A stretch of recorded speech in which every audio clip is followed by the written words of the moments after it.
برکت کی ہے وہ ساری اس دعوت والی محنت کی وجہ سے ہے۔ دعوت کا اس دین کے اندر وہ مقام ہے جو جسم کے اندر روح کا مقام ہوتا ہے۔ جب جسم کے اندر روح ہو تو سارے جسم کے اعضاء کام کرتے ہیں۔ ایسے ہی دین کے اندر دعوت جو ایک عمل ہے انبیاء علیہ السلام کی میراث اور ان کا منصب، جب دعوت چلتی ہے تو پھر دین کے سارے شعبے زندہ ہوتے ہیں، علم بھی زندہ ہوتا ہے، ذکر کی فضائیں بھی بنتی ہیں، پردہ بھی وجود میں آتا ہے، آنکھوں میں حیا بھی آتی ہے اور زبان پر صداقت بھی آتی ہے، اور پھر انسان اوروں کے حقوق کی بھی رعایت کرتا ہے، ہر حال میں اللہ کے حکم کی رعایت کرتا ہے، جناب رسول اللہ صلی اللہ علیہ وسلم کے طریقے کی رعایت کرتا ہے، اپنی زندگی آخرت کی بنانے کی فکر کرتا ہے، دنیا کو ایک راہ گزر سمجھتا ہے۔ تو مجھے یاد ہے کہ جب سن 83 میں ایک جماعت بنی مستورات کی 15 دن کی، تو مجھے کچھ تکلیف تھی تو میں اس جماعت میں 15 دن میں نہ جا سکا۔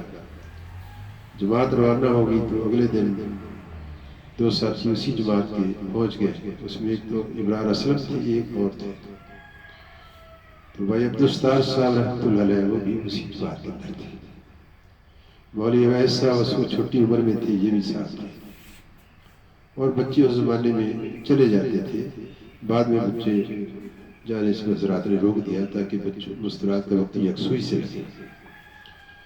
تو اس میں ہم نے پنڈی میں کام کیا اور پھر اس کے بعد نوشہرہ آ گئے، پھر سالپور میں کام کیا، تو 15 دن ہمارے وہ پہلے لگے اس بھائی عبدالستار صاحب کے اللہ کے راستے کے اندر۔ اس کے بعد اللہ رب العزت نے کو توفیق عطا فرمائی، مستورات کے 4 تفصیلی سفر کیے، جاپان جانا ہوا اور بھی ملکوں کے اندر جانا ہوا، تو اللہ ان سب کو بہت بڑا بدلہ عطا فرمائے گی۔ جن جن ملکوں کے اندر گئے ہیں ان ملکوں میں کے کام میں ان کا حصہ ہے۔ فجی کا اجتماع کرانے کے لیے ان کی جماعت بنی، جاپان میں مستورات کی جماعت میں بھی گئے اور جاپان میں مردوں کی جماعت میں بھی 4.5 ماہ کے لیے گئے، اٹلی کی 4.5 ماہ کی جماعت میں گئے۔ تو اللہ رب العزت نے ان کو سان فرانسسکو سے لے کر فجی آئی لینڈ تک پوری دنیا کے اندر پھرنے کی توفیق عطا فرمائی۔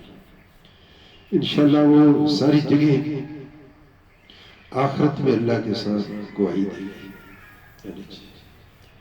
تو جانے والوں کی اچھائیاں ہی دیکھنی چاہیے۔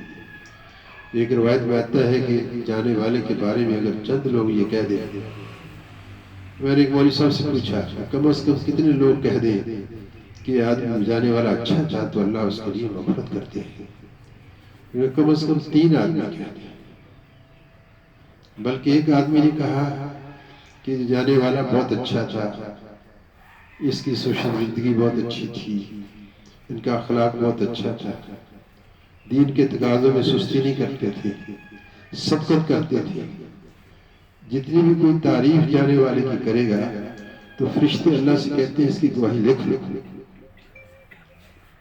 یہ جو بندہ تعریف کر رہا ہے، اچھائی کر رہا ہے، اس کی گواہی اس مرنے والے کے حق میں لکھ لو۔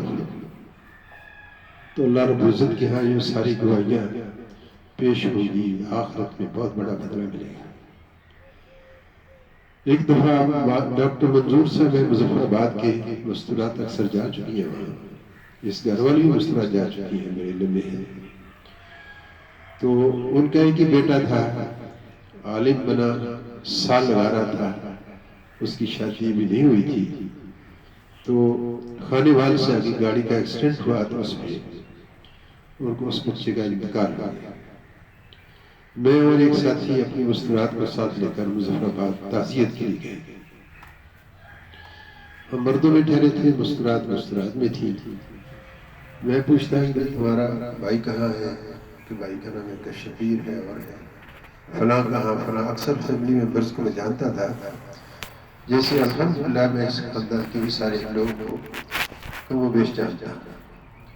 تو میں پوچھتا رہا تھا، انہوں نے کہا جی وہ تو جماعت میں گئے ہیں، جس کا پوچھا جماعت میں گئے ہیں، چند لوگ بیٹھے تھے، ابھی انتقال کو 2 دن ہو گئے تھے۔